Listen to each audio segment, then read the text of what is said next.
From VOA Learning English, this is the Health and Lifestyle Report. The latest generation of Americans to enter the labor force may be reshaping the way the United States goes to work. Millennials are the generation who reached adulthood around the year 2000. And many of them do not have the usual 9-to-5 work mentality. The millennial workforce wants to work a more flexible schedule. This could mean the end of the inflexible 40-hour work week. A professor at Florida International College of Law in Miami, Florida, explains that millennials value their free time. They value their personal lives, their friends, hobbies, and interests as much as they value work. That attitude may sound like a benefit to only the workers, but perhaps not. Professor Carrie Stone says, studies show that reducing working hours can actually result in better workplace productivity. Stone says that after working so many hours per week, you reach the point of what she calls diminishing returns. Diminishing returns is an economic term. It refers to a point at which the level of profits or benefits gained is less than the amount of money or energy invested. She adds that people need breaks during the day and during the work week.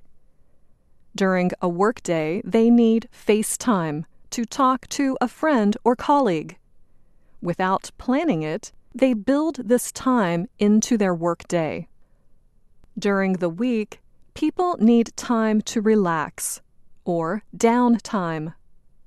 As a group, Stone says, millennials strongly believe that people need a certain amount of downtime and a certain amount of vacation in order to be happy at home and at work. Employers are not often worried about work-life balance. They are concerned with the bottom line, the profits and results of the company. However, new studies show that a happy employee is good for the company's bottom line. An organization based in Seattle, Washington, seeks to challenge what it calls the epidemic of overworking in the United States and Canada. Take Back Your Time states that its goals are to change the work culture by reducing work hours, guaranteeing paid vacation, and guaranteeing at least 1 week of sick leave. The organization says that giving employees at least 1 week of sick leave will help to reduce damage to a person's health and relationships caused by working too much.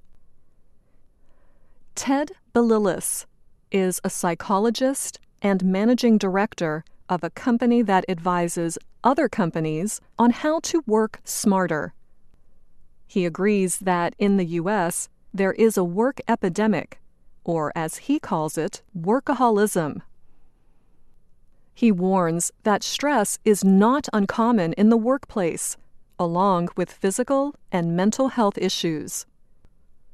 Balilis adds that stress often leads to heart disease and other sicknesses. The U.S. Centers for Disease Control and Prevention agree. The CDC's National Institute for Occupational Safety and Health states this on its website: stress is a prevalent and costly problem in today's workplace.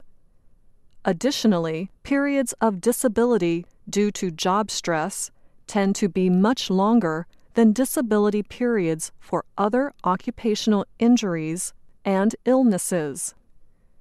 Balilis says that to fix the problem of an overstressed employee, companies can give employees greater choice regarding how they work. Many companies have already started doing just that.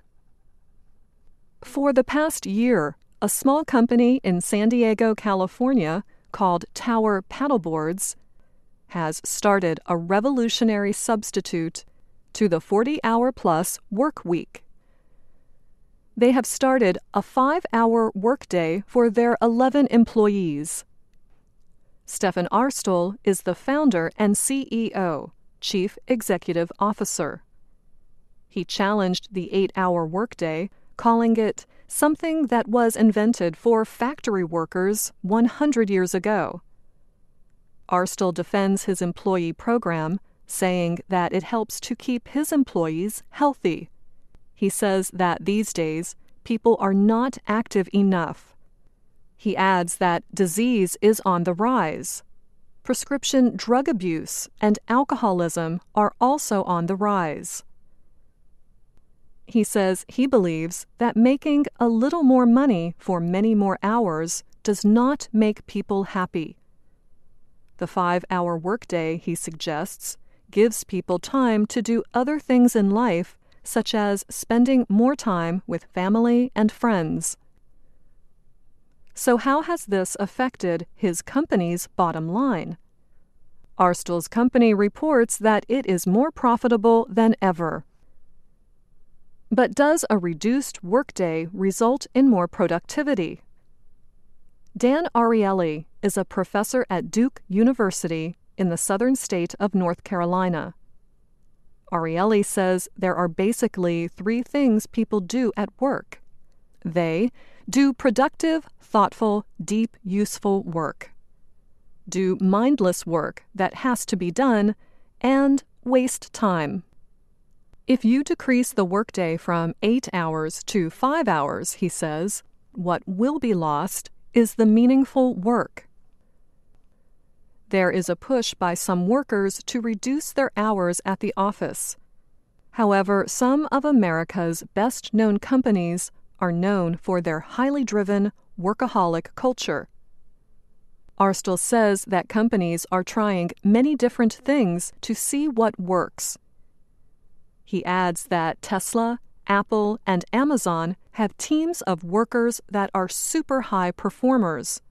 These people are working around the clock, 24/7, with smartphones and computers, and they are accomplishing some amazing things. This was his own first-hand experience. He warns that a person can easily work themselves into this unhealthy lifestyle of overworking. For Arstel and some other corporate executives, the balance is to have happy, productive employees and a profitable bottom line. I'm Anna Matteo.